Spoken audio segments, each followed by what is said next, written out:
नमस्कार मित्रों, जैसे आप सभी लोगों से वादा किया गया था कि हमारे चैनल पे यूपी ट्रिपल एससी द्वारा आयोजित होने वाली सारी परीक्षाओं की तैयारी की जाएगी, जिसमें जीएस आता है और मैथ रीजनिंग के क्वेश्चन आते हैं।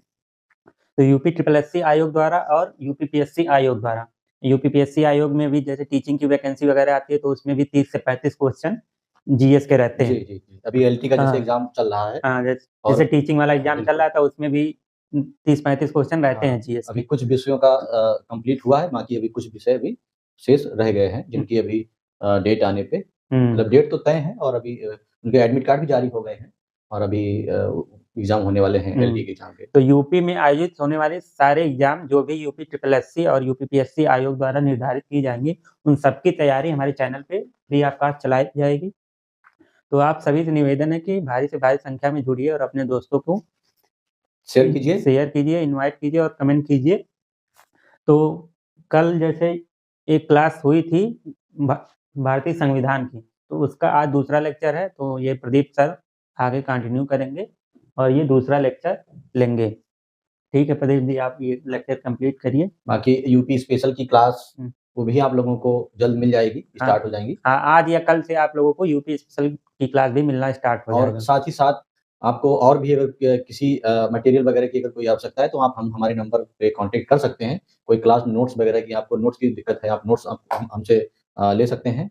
और कोई भी आप लोगों को अगर इंफॉर्मेशन लेनी हो एग्जाम के बारे में या कोई भी कंफ्यूजन हो, तो डिस्क्रिप्शन में नंबर रहेगा, आप उस पर कॉन्टेक्ट कर लीजिएगा, आपको पूरी जानकारी दी जाएगी। तो इसी के साथ मैं चलता हूँ, अब प्रदीप सर आगे की क्लास लेंगे, ये सेकंड लेक्चर पॉलिटी का। जी धन्यवाद। धन्यवाद सर। आइए हम लोग देखते हैं, जैसा कि कल हम लोगों ने 1858 तक हम लोगों ने देख लिया था। 1858 का जो चार्टर अधिनियम था, उसके बारे में हम लोगों ने देख लिया था। आज हम देखते हैं उसके आगे जो शेष रह गया था। तो हम देखते हैं सबसे पहले कि 1858 के बाद में 1861 का भारत परिषद अधिनियम आया, जिसमें क्या कहा गया या इसमें मतलब क्या उल्लेखित था, उसके बारे में हम चर्चा करेंगे। इसमें 3 भारतीय सदस्यों को विधान परिषद में मनोनीत किया गया। भारतीय परिषद में 3 भारतीय सदस्यों को विधान परिषद में मनोनीत किया गया। वो आइए देखते हैं कौन-कौन लोग हैं। एक तो आपके बनारस के राजा, और दूसरे जो थे वो पटियाला के राजा, और तीसरे थे सर दिनकर राव।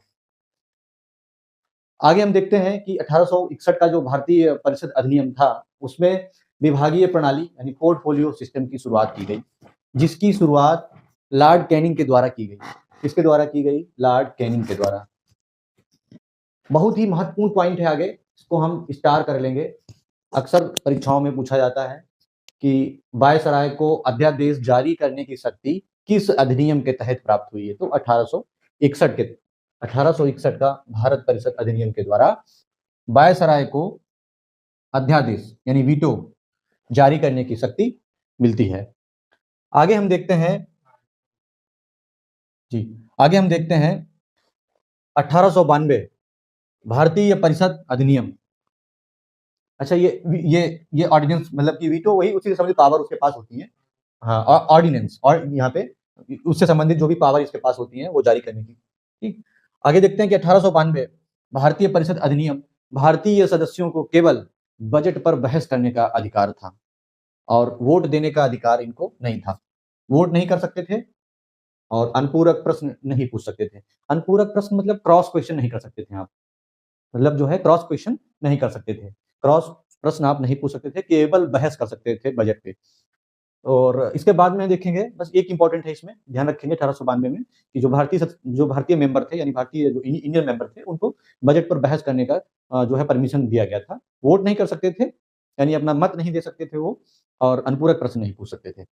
आगे हम देखते हैं कि 1900 इंपॉर्टेंट है, ये 1919 इसको किस नाम से जानते हैं? तो इसको मार्ले मिंटो सुधार, इसको मार्ले मिंटो सुधार के नाम से जानते हैं, और इसको भारत परिषद अधिनियम 1909 भी इसको कहते हैं। तो इसमें क्या व्यवस्था की गई? इसमें पहली बार पृथक निर्वाचन अधिकार दिया गया, केवल मुस्लिम समुदाय को दिया गया, और ये इसका जो बैकग्राउंड है वो काफी समय से बंगाल में जो है जारी था। जैसा कि हम देखते हैं जो है स्वदेशी आंदोलन, उसके पहले आपका बंगाल विभाजन, इन सब चीजों इसका मतलब बैकग्राउंड रहा इसके पीछे। तब जाके ये मुस्लिम समुदाय को जो है पहली बार पृथक निर्वाचन अधिकार दिया गया इसके तहत 1909 मार्ले मिंटो सुधार के तहत मुस्लिम समुदाय को पृथक निर्वाचन का अधिकार दिया गया। दूसरा जो पॉइंट है वो केंद्र में द्विसदनात्मक व्यवस्था की गई। 2 सदन होंगे केंद्र में, एक राज्य परिषद, दूसरा केंद्र विधानसभा। तीसरा हम देखते हैं कि इसके तहत क्या व्यवस्था की गई है। भारत परिषद तथा वायसराय की कार्यकारिणी को भारत परिषद तथा वायसराय की कार्यकारिणी में भारतीय सदस्यों की नियुक्ति। ये जो भारत परिषद और ये वायसराय की जो कार्यकारिणी है, इसमें भारतीय सदस्यों की नियुक्ति की गई। वो पहले व्यक्ति थे कौन? सत्येंद्र प्रसन्न सिन्हा ये विधिक सदस्य के रूप में नियुक्त किए गए थे। आगे हम देखते हैं कि जो बजट पे वोट देने का अधिकार और अनुपूरक प्रश्न पूछने का अधिकार 1892 के जो भारतीय परिषद अधिनियम था उसमें नहीं प्राप्त हुई थी। और देखते हैं कि बजट पर प्रश्न जो अनुपूरक प्रश्न है वो अब पूछ सकते हैं। 1909 का जो मार्ले मिंटो सुधार है, इसमें अनुपूरक पर प्रश्न पूछ सकते हैं, जो ये बजट पर अनुपूरक प्रश्न पूछ सकते हैं और वोट देने का भी अधिकार इनको दे दिया गया है। आगे हम देखते हैं, बहुत ही इंपॉर्टेंट है ये 1919 मॉन्टेग्यू चेम्सफोर्ड सुधार, भारत सरकार अधिनियम के नाम से इसको जानते हैं। इसमें भारत सचिव का जो खर्च है उसको ब्रिटिश राजस्व से देने का निर्णय लिया गया। ब्रिटिश राजस्व मतलब जो यहीं पे कलेक्ट किया जाता था, उससे जो है भारत सचिव का जो वेतन, जो खर्च जो भी उनके थे, वो जो है इससे ब्रिटिश राजस्व से देने की व्यवस्था की गई, यानी जो निर्णय लिया गया। उसके बाद में देखते हैं कि प्रांतों में द्वैध शासन की व्यवस्था की गई। जो प्रांत थे यानी जो स्टेट थे, उनमें 2 प्रकार की व्यवस्था की गई। आइए देखते हैं 2 प्रकार की जो व्यवस्था थी उसको हम क्या किस नाम से जानते हैं। तो आरक्षित विषय, दूसरा था हस्तांतरित विषय। आरक्षित विषय कैसे विषय? जो विषय मतलब ऐसे विषय जिसमें जो है कलेक्शन, यानी कि एक तरीके से हम कह सकते हैं राजस्व वसूली का जो काम होता था, यानी कि जो मुद्रा का जो कलेक्शन होता था, तो एक तो राजस्व, न्याय और पुलिस, वित्त और सिंचाई। आप देख रहे हैं कि ये सारी व्यवस्थाएं कितनी मतलब अच्छी हैं। इनमें एक तरीके से जो है कलेक्शन का काम होता है, पावर का काम होता है। तो ये सब चीजें इनमें जो है इसको आरक्षित विषय के नाम से रखा गया। राजस्व, न्याय, पुलिस व्यवस्था, वित्त व्यवस्था और सिंचाई व्यवस्था, ये सारी व्यवस्थाएं जो थी वो आरक्षित विषय में रखी गई। और हस्तांतरण विषय जो थे, जो यहाँ मतलब इस तरीके जो भारतीयों को कुछ इसमें संचालित करने के लिए शामिल किया गया था, वो ये वाला विषय था। जैसे स्थानीय स्वशासन, लोकल गवर्नमेंट है उसमें उनका रोल रहेगा। कृषि तो यहाँ की जो जनता थी वो तो कृषि करेगी। शिक्षा व्यवस्था और स्वास्थ्य एक तरीके से ये सर्विस सेक्टर का काम था, सेवा क्षेत्र का ये विषय था। तो ये हो गया। ये 2 विषय, अलग अलग विषय, इसमें प्रांतों में द्वैध शासन की व्यवस्था की गई, यानी 2 टाइप से जो है सरकार चलाई जाएगी, एक आरक्षित विषय के रूप में, दूसरा हस्तांतरित विषय के रूप में। आगे हम देखते हैं, पहली बार केंद्रीय बजट से प्रांतीय बजट को अलग कर दिया गया। इसमें क्या हुआ कि जो केंद्र का पहले एक बजट बनता था, अब क्या कर दिया गया कि केंद्रीय बजट अलग बनेगा और प्रांतों के लिए कुछ अलग विशेष बजट बनेगा। ये अलग कर दिया गया दोनों बजट को। आगे हम देखते हैं कि दूसरी बार पृथक निर्वाचन की व्यवस्था की गई। पहली बार कब की गई थी? पहली बार 1909 में ये मार्ले मिंटो सुधार जो आया था, इसमें पहली बार पृथक निर्वाचन अधिकार मुस्लिम को दिया गया था, मुस्लिम कम्युनिटीज को दिया गया था। लेकिन अगर दूसरी बार की बात की जाए, दूसरी बार पृथक निर्वाचन की व्यवस्था यूरोपियों, सबसे पहले यहाँ पे आप देख सकते हैं यूरोपीय और आंग्ल भारतीय, ईसाई और सिख, इन सबको दूसरी बार 1919 में मॉन्टेग्यू चेम्सफोर्ड सुधार भारत शासन अधिनियम में प्रदान किया गया।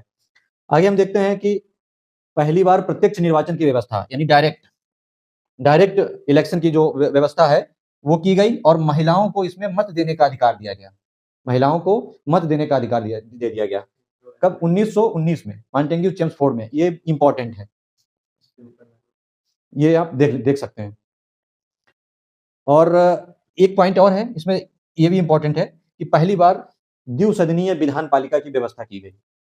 पहली बार द्विसदनीय विधान पालिका की व्यवस्था की गई और इसमें डायरेक्ट क्या बोलते हैं, डायरेक्ट निर्वाचन की व्यवस्था थी और महिलाओं को मत देने का अधिकार था इसमें।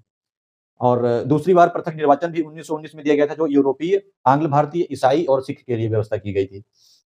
एक पॉइंट और इंपॉर्टेंट है, देखेंगे, पहली बार द्वैध शासन व्यवस्था का उल्लेख, जो द्वैध शासन शब्द है या द्वैध शासन जो व्यवस्था है, इसका उल्लेख किसने किया था? तो लियोनिस कार्टिस थे, उन्होंने इसका उल्लेख किया था। आगे एक 1935 बचा हुआ है, वो भी अभी कवर कर लेते हैं।